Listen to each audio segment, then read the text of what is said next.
नमस्कार, मैं हूं रवि अवस्थी और नॉकआउट में आपका स्वागत है।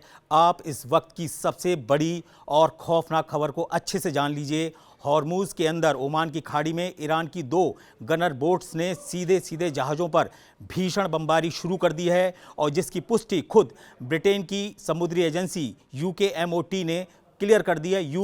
UKMTO उसने एकदम क्लियर कर दिया है कि ईरान ने के 2 गनर बोट्स ने हमला शुरू कर दिया है। और ये खबर तब आई है जब ट्रंप ऐलान कर रहे थे कि हमारी सोमवार को एक बहुत बड़ी मीटिंग शायद पाकिस्तान में हो सकती है या इस्लामाबाद में हो सकती है। तो सवाल उठता है कि ईरान ने अचानक इतना बड़ा कदम अमेरिका के खिलाफ कैसे उठा लिया, जब इस वक्त ईरान के ऊपर सबसे भयानक दबाव अमेरिका का, पाकिस्तान का, तुर्की का, मिस्र का, इन सारे देशों का जो दबाव है, उसके बावजूद ईरान ने इतना बड़ा कदम कैसे उठाया। और ये हैरान करने वाली खबर का हम आपको पूरा डिटेल बता रहे हैं। साथ ही हम आपको ये भी बता रहे हैं कि ईरान ने कैसे 1 घंटे में ट्रंप के 7 झूठों का पर्दाफाश कर दिया है। 1 घंटे में जो 7 झूठ ट्रंप ने बोले थे, उसकी एक एक झूठ का पर्दाफाश ईरान के एक जो नेता हैं, आपको मैं बता दूं, गालिबाफ, जो मेरे ठीक पीछे हैं, इन्होंने उसकी धज्जियां उड़ा के रख दी हैं और पूरी दुनिया को बताया है कि ट्रंप कैसे दुनिया को गुमराह कर रहे हैं ईरान के बारे में और उस डील के बारे में, जिसके बारे में संभावना थी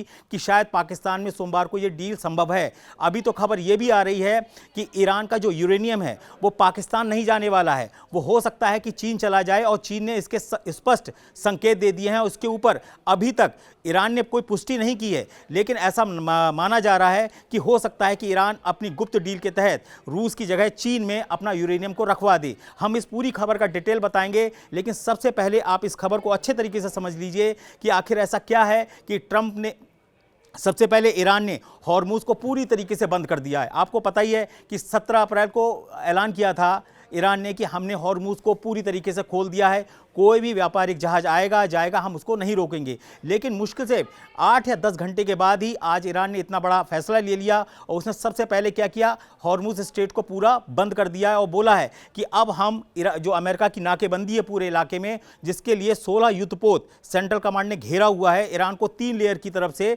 उसके खिलाफ ईरान की तरफ से एक तरीके से जिहाद स्टाइल में युद्ध शुरू हो गया है। मैं वर्ड इसलिए जिहाद वर्ड यूज़ कर रहा हूं क्योंकि आज तेहरान के अंदर मुस्तफा खामनेई का एक टेलीग्राम चैनल पर पूरा स्टेटमेंट आया है जो आपको चौंका देगा। शायद ये 40-45 दिन के युद्ध में पहली बार ऐसा हुआ है कि मुस्तफा खामनेई की तरफ से अमेरिका के खिलाफ इतना बड़ा और भयानक स्टेटमेंट दिया गया है। मुस्तफा खामनेई ने क्या बोला है अपने संदेश में, वो आप जान लीजिए। उन्होंने बोला है कि हमारी बहादुर नौसेना हॉर्मुज़ के अंदर हमारे दुश्मन अमेरिका को एक कड़वी हार देने जा रही है और जिसकी हमने शुरुआत कर दी है। और इसी से जुड़ी एक खबर आ रही है कि ईरान ने अब तक का अपने सबसे गुप्त हथियार या कहिए सबसे ताकतवर ड्रोन गाजा को उतार दिया है। ये एक ऐसा गाजा ड्रोन है जिसके बारे में दावा किया जाता है कि जो अमेरिका का MQ-9 रिपर ड्रोन है उसका भी ये बाप है। बाप किस मायने में, इसका भी हम आपको पूरा डिटेल देंगे। लेकिन इन खबरों पर जो मैं आपको बता रहा हूं उस पर अपनी सख्त और एकदम चौंकाने वाली टिप्पणियां करिएगा, जरा भी झिझकने की जरूरत नहीं है। जो भी बात हो स्पष्ट तरीके से बोलिए। आपको क्या लगता है कि ईरान अमेरिका के सामने घुटने टेकेगा? फिलहाल जो खबरें आ रही हैं उसके हिसाब से ईरान रत्ती भर घुटने टेकने वाला नहीं है। और इसके पीछे जो पूरा खेल निकल के आ रहा है वो आ रहा है रूस और चीन का, जिन्होंने आखिरी वक्त में पूरी तरीके से पासा पलट दिया है। और जो general Munir, field marshal general Munir, Pakistan के जो सेना प्रमुख हैं, जो तेहरान की आड़ में अमेरिका के साथ एक खेल खेल रहे थे, उनकी पूरी पोल पट्टी खुलना शुरू हो गई है। दावा किया जा रहा है कि जनरल मुनीर को ट्रंप ने अपना एक अमेरिकन एजेंट की तरह इस्तेमाल किया और उनसे ईरान की वो खुफिया जानकारियां हासिल करने की कोशिश की जो शायद आसानी से अमेरिका या इजराइल को नहीं मिल सकती थी, या शायद जहां CIA और मोसाद फेल हो रहे थे उसके खिलाफ एक तरीके से अमेरिका ने जो है वो जनरल मुनीर का इस्तेमाल किया है और जनरल मुनीर एक मोहरे की तरह इस्तेमाल किए गए हैं। अब ये नहीं समझ में आ रहा है कि जनरल मुनीर ने ये काम दबाव में किया है या अपनी इच्छा से किया है कि पाकिस्तान की वाहवाही हो जाए, पूरे वर्ल्ड में पाकिस्तान का कद ऊपर उठ जाए और जो एक कहते हैं ना पाकिस्तान के अंदर जो रोजी रोटी का संकट है उसको दूर कर दें। अब किस लालच में ये जनरल मुनीर ने काम किया है इसका भी मैं आपको पूरा डिटेल बताऊंगा।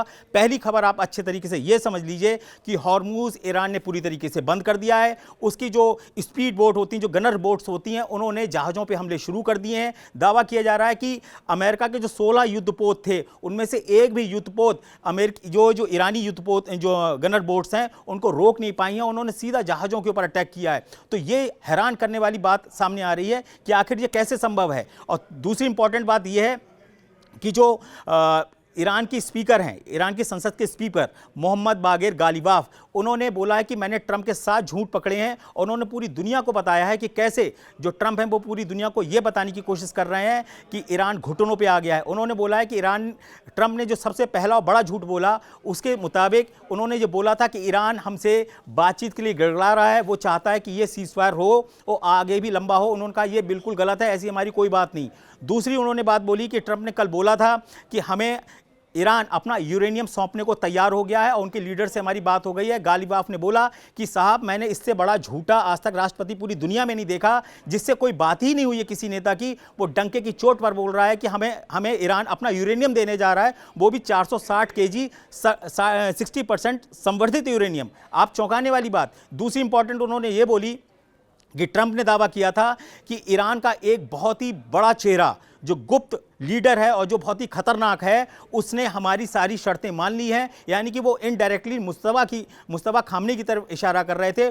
उसके ऊपर भी गालिबाफ ने बोला कि एकदम सफ़ेद झूठ है। आज तक मुस्तफा खामनी की अमेरिका के किसी अधिकारी या किसी एजेंट या किसी बिचौलिए से, यहाँ तक कि पाकिस्तान के किसी भी अधिकारी या जनरल मुनीर से किसी से कोई बात ही नहीं हुई है। उनसे आज तक कोई मिल ही नहीं पाया है। उनका जो थोड़ा बहुत जो अटैचमेंट है या जिसके बारे में जो छोटी मोटी जानकारी कोई रखता है, तो उसमें से उन्होंने दो देशों के नाम लिए हैं। एक बताया है रूस और दूसरा बताया है चीन। तो कहने का मतलब यह है कि जो ईरान के हमले हैं वो और हॉर्मुज में स्टार्ट हो गए हैं और ऐसा दावा किया जा रहा है कि 22 अप्रैल से एक बहुत ही भीषण हमला अप्रैल में स्टार्ट हो जाएगा, 22 अप्रैल से। और इसके लिए सबसे बड़ी तैयारी क्या की है? सबसे बड़ी तैयारी यह की है कि जैसे ही ट्रंप को पता चला कि ईरान ने पूरा हॉर्मुज स्ट्रेट को बंद कर दिया है और उनकी जो 16 युद्धपोतों की जो नाकेबंदी है उसको तोड़ने के लिए ईरान हमले शुरू कर रहा है। और उसने सबसे पहले क्या किया है कि जंगी युद्धपोत पर हमला करने से पहले उन युद्धपोत को उस मैदान से हटाना शुरू कर दिया है जो सीज़फायर के दौरान एंट्री कर गए थे।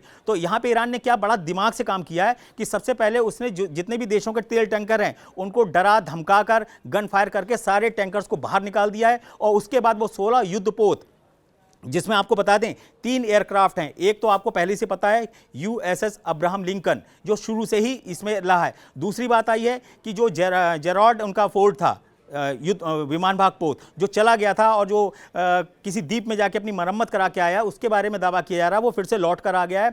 और तीसरा है USS जॉर्ज बुश। ये जो उनके युद्धपोत हैं ये फिर से आ गए हैं ईरान पर हमला करने के लिए। अब इसके पीछे की वजह क्या है ये नहीं समझ में आ रही है। आखिर ऐसा ट्रंप को क्या संकेत मिल गया है ईरान की तरफ से, या रूस और चीन का ऐसा कौन सा खुफिया प्लान उनके सामने आ गया है जो अमेरिका बुरी तरीके से चकरा गया है। और ट्रंप जो अभी तक 7 शर्तें बता रहे थे कि हमने ईरान के ऊपर अपनी 4 शर्तें दी हैं और वो सबको मान गया है, उसका धुआं एक तो गालिबाफ ने कर दिया। अब इसमें इंपॉर्टेंट चीज़ क्या है? ट्रंप ने अब बोला है कि अब हम ईरान के ऊपर भीषण बमबारी करने जा रहे हैं। और इसका सबसे बड़ा जो सबूत है उसके 2 हमको मिले। एक तो आपको बता दें इजराइल और जॉर्डन 2 ऐसे बड़े एयरवेस हैं वहाँ पर जहाँ पर 75 एयरक्राफ्ट अमेरिका ने उतारे हैं, जिसमें F-22 रैप्टर भी पहुंच गया है और उनके कुछ मिलिट्री एयरक्राफ्ट गए हैं जो भारी मात्रा में गोला बारूद लेके पहुंचे हैं। और यह साफ संकेत है कि अमेरिका अब ईरान के ऊपर एक बड़ा हमला करने जा रहा है। और ये जो जहाज़ हैं ये आज से अभी से लगभग 48 से 72 घंटे पहले इजराइल और जॉर्डन पहुंच चुके हैं।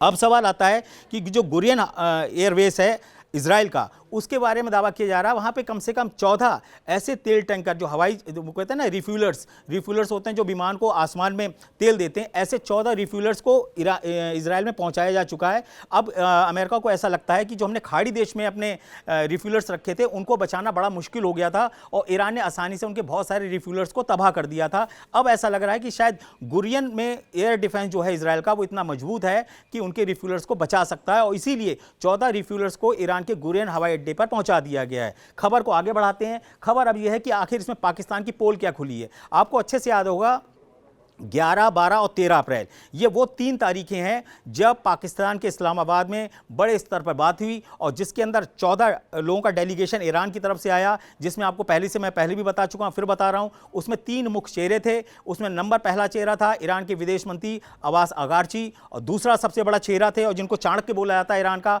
वो थे मोहम्मद बागेर गालिबाफ, जो ईरान की संसद है उसके अध्यक्ष हैं। और तीसरे थे ईरान के उप विदेश मंत्री तख्त, उनका नाम था माजिद तख्त खांची, माजिद तख्त खांची। ये 3 जो लोग थे ये मेन उनके मास्टरमाइंड थे। और इसके अलावा उसमें कुछ परमाणु वैज्ञानिक गए थे। और वहां पर जब वार्ता हुई तो जनरल मुनीर ने एक डील करने की कोशिश की, ऐसा सूत्रों के हवाले से बोला गया है। और आपको बता दूं, अभी तक मैंने आपको जितनी भी खबरें बताई हैं वो सारी खबरें रॉयटर्स, वॉल स्ट्रीट जर्नल और वॉशिंगटन पोस्ट, इन सब के अंदर इसकी खबर की पूरी डिटेल आना शुरू हो चुकी है। और ये बोला जा रहा है कि ईरान ने अचानक कुछ ऐसा किया है जो शायद रूस और चीन के इशारे पे किया गया है। और ऐसा भी बोला जा रहा है कि जिसकी बात पिछले 3-4 दिन से चल रही थी, जो चीन का सैटेलाइट है, मैंने आपको बताया था कि BEE-01B, यानी कि जो उनका सैटेलाइट था चीन का, उसने क्या किया है, इतनी सटीक लोकेशंस दे दी हैं ईरान को कि शायद वो जो होमवर्क था वो इसने सीज फायर के 4-5 दिन में अच्छे से कर लिया है। सीज फायर के जो दिन अभी बीते हैं, जो 8 अप्रैल से लागू हुआ था, आप याद रखिए 8 अप्रैल से लेकर और अब तक जो वक्त मिला है ईरान को, उसमें 3 चौंकाने वाली चीजें आई हैं। और उसी के आधार पर दावा किया जा रहा है कि ईरान ने तो बहुत स्पीड में अपना काम किया है। पहली ये आई है कि जितने भी मिसाइल अड्डे अमेरिका ने अपने B-2 बम्बर शक से उड़ाए थे या इजराइल ने उड़ाए थे, उसकी ज़बरदस्त तरीके से मरम्मत वो कर चुका है। दूसरी इंपॉर्टेंट बात ये आई है उसके अंदर कि ईरान की जो नौसेना थी, उसको जो डिप्लॉय करना था, उसको उन्होंने पूरी ताकत से कर लिया है। और कुछ खबरें तो यहाँ तक आ गई हैं, जो इनकी खलील मिसाइल है और जो सेजिल मिसाइलें हैं वो भी बड़ी मात्रा में बची हुई हैं। हाँ, भले ही वो दब गई हों, लेकिन ऐसा नहीं है कि वो पूरी तरीके से मिसाइलें ख़त्म हो गई हैं। और इन जो सीज फायर के दौरान जो किया है ईरान ने, उसने अपनी उन मिसाइलों को रिकवर कर लिया है। तो अभी कहने की स्थिति ये है कि ईरान ने फिर से अपने आप को रिकवर कर लिया है। इधर अमेरिका ने भी अपने गोला बारूद को बहुत बड़े पैमाने पर जुटा लिया है। जो जॉर्डन और इजराइल से जो खबरें आ रही हैं, उसमें स्पष्ट है कि 75 एयरक्राफ्ट अब तक लैंड कर चुके हैं जॉर्डन और इजराइल के अंदर।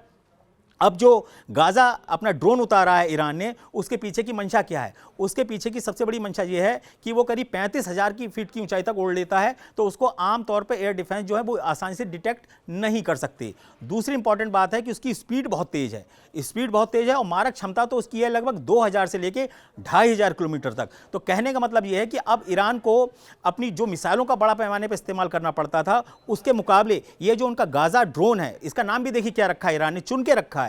गाजा का बदला ले रहे हैं, ईरान का अपना हमला करेगा और उस गाजा से वो गाजा ड्रोन से इजराइल पर और खाड़ी देशों में जितने भी अमेरिकी अड्डे हैं, 60 के करीब बताए जाते हैं, उन पर फिर से वो अटैक करेगा। ऐसा वो उसने एक संदेश दे दिया है। और इसके अंदर एक और बात बता दें, जो गाजा ड्रोन है उसकी रेंज तो मैंने आपको बता दी 2000 किलोमीटर है, लेकिन उसकी सबसे बड़ी खासियत क्या है? उसकी सबसे बड़ी खासियत यह है कि एक गाजा ड्रोन जो है वो कम से कम 13 बड़े हैवी बम्स को उठाकर ले जा सकता है और गिरा सकता है, और वो भी बड़ा सटीक मार करता है। उसकी जो मारक क्षमता की जो एक्यूरेसी है वो 90% प्लस बताई जा रही है, यानी कि अगर उसको कहीं पर टारगेट सेट किया जाता है तो उसके 90% जो निशाने हैं वो अचूक हैं। दूसरा उसमें इंपॉर्टेंट क्या है कि करीब 500 kg का पेलोड है, तो 500 kg का पेलोड अगर वो एक जगह पे आसपास में गिराएगा तो वो इलाका आप समझ सकते हैं कि अगर कोई जो हाई क्वालिटी का बारूद जब फटेगा 500 kg की तादाद में और वो भी इतनी ऊंचाई से जब बॉम्ब गिरेगा, उसका इंपैक्ट होगा, तो वो अपने आप में एक कहते हैं ना तबाही सुनामी होगी, तबाही की सुनामी। तो यहां पर जो गाजा को अब लॉन्च किया है वो हैरान करने वाला है। और ट्रंप को यही चक्कर समझ में नहीं आता है कि जब वो समझते हैं कि ईरान सबसे ज़्यादा कमज़ोर हो गया है, उसी वक्त कोई ना कोई ऐसा हथियार आ जाता है या कोई ना कोई ऐसी स्ट्रेटेजी सामने आ जाती है जो अमेरिका को बैकफुट पर लाने को मजबूर कर देती है। और ट्रंप इसीलिए बार बार अपने जो उनके, आपको बता दें, स्टीव विटकॉफ, इनसे बहुत परेशान है कि यार तुम बात कुछ करके आते हो और निकलता कुछ और है। जनरल मुनीर मुझे कुछ बताते हैं, तुम कुछ और बताते हो। जनरल मुनीर ने उनको भरोसा दिला दिया था कि आपको ईरान अपना यूरेनियम सौंप देगा, ऐसी खबरें हैं, अपुष्ट खबरें हैं। फिर मैं बता रहा हूं, ये अपुष्ट खबरें हैं कि ये जो ट्रंप के दिमाग में यूरेनियम वाली बात घुसेड़ी, ये जनरल मुनीर ने डाली कि सर मैंने सब बात कर ली है, तेहरान के सारे लोग घबरा चुके हैं आपसे, आप तो युद्ध के डैडी हैं, युद्ध के अब्बा हैं, आप ऐसे समझ लीजिए, और ईरान आपसे डर रहा है, ईरान आपको अपना यूरेनियम दे देगा। हाँ, उनका जो यूरेनियम है वो तबाह हो गया। इसीलिए ट्रंप ने कल क्या बयान दिया कि मुझे पक्की खबर मिल गई है कि ईरान हमें अपनी परमाणु धूल, यानी कि वो यूरेनियम को परमाणु धूल बोल रहे हैं, वो हमें दे देगा ईरान। तो आप सोचिए कि ट्रंप जो हैं वो किस तरीके से एक मुंगेरी लाल के सपने ईरान युद्ध में देख रहे हैं। और इसका सबसे बड़ा प्रमाण ये मिलता है कि उनने जनरल मुनीर के ऊपर इतना आंख मूंद के भरोसा कर लिया। उनको यही समझ में नहीं आ रहा है कि आप सुपर पावर हो, अमेरिका सुपर पावर का दम भरता है। दुनिया में सबसे ज़्यादा हवाई अड्डे पूरे वर्ल्ड में अगर आज हैं तो 480 के करीब बताए जाते हैं पूरे वर्ल्ड में सैन्य अड्डे हैं अमेरिका के। वो एक ऐसे देश पर यकीन कर रहा है जिसका कोई वजूद ही नहीं है ईरान के सामने। वो पाकिस्तान पे कर रहा है जिसकी बोलचाल, वैसे एक बात बताएं, एक तरीके से ट्रंप को उनका बिल्कुल सही साथी मिला।